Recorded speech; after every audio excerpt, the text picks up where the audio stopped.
lajmet janë pothuajse botnore.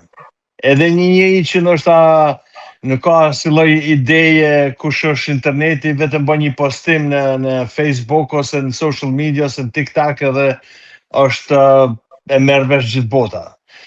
Sa u ngrita nga gjumi pash hapa telefonin, shoh mesazhin Messenger nga më ndryshme që ishe bombarduar.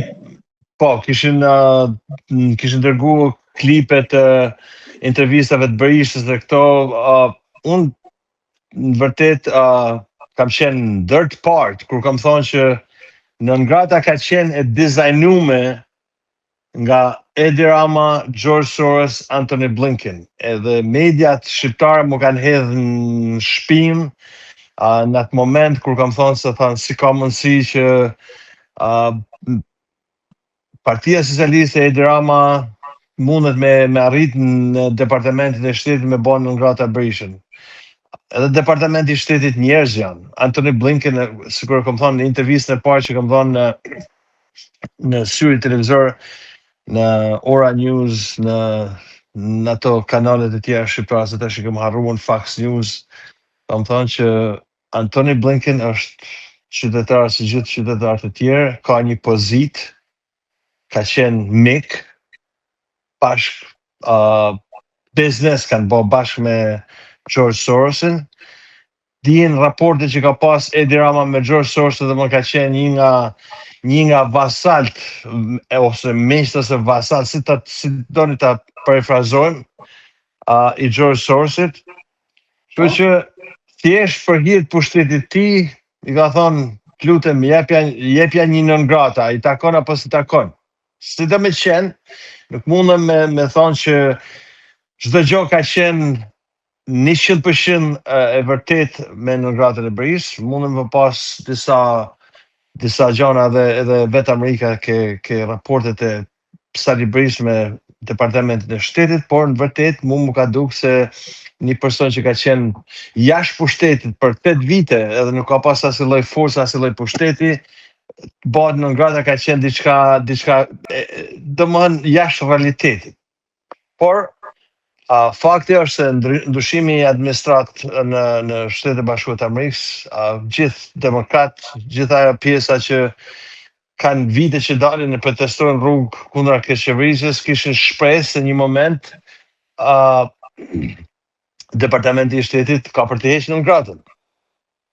Por sikur se tash, këto janë lajme që kam marrë nga Shqipëria, këtu me qa pash nuk ka informacion zyrtar, domethënë nuk ka eksakt një burim zyrtar që thotë që nga deklarata e Berishës duket se kur Berishi është dhënë drejta të vinë në Washington. Ndoshta ajo Nëngrata nuk është heq si Nëngratë, si vendim, por nëse lejohet që të vinë në Shtetet e Bashkuara të Amerikës, domethënë çdo gjë është konfirmuar domethënë nga departamenti i shtetit. Pra ju thoni që me këtë analizë ju bëni, duke qenë se s'ka një informacion zyrtar, mendoni që Berishës nuk i është hequr Nëngrata, por i është dhënë leja që të shkojë në Amerikë. Po, unë pash një deklaratë të Berishës që tha unë s'kam qenë asnjë Nëngrata. Edhe në të vërtet, ai gjithmonë ka ngulmuar këtë se sikur se thash përpara, kjo ka qenë një Nëngratë, domethënë që nuk ka qenë në vërtet e bazuar në fakte, domethënë që Berisha ka prova mjaftueshme për korrupsion, për shitje të interesave kombëtare, në raport me qeverinë amerikane që ka dëmtuar marrëdhëniet e qeverisë amerikane. Domethënë thjesht ka qenë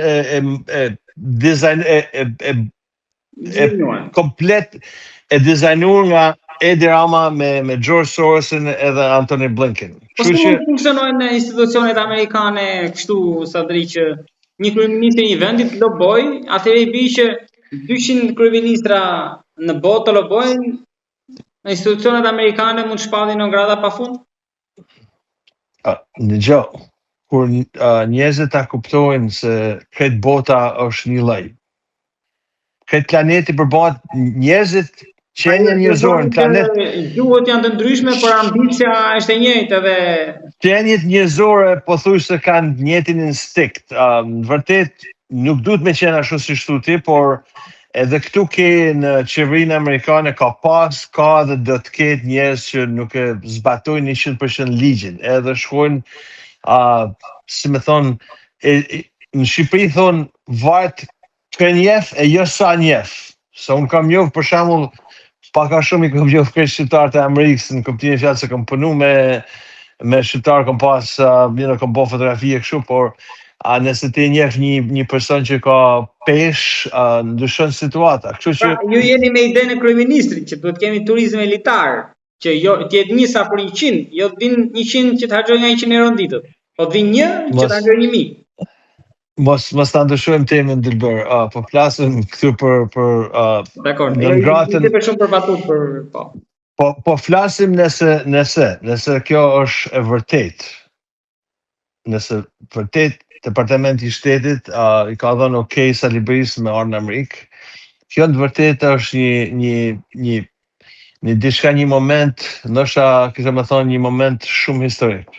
Për disa arsye. Arsyeja e parë është pse pikërisht bëhet ajo non grata në këtë moment. Domthonë jepet okay të vinë, domthonë të lehet të vinë në Shtetet e Bashkuara të Amerikës.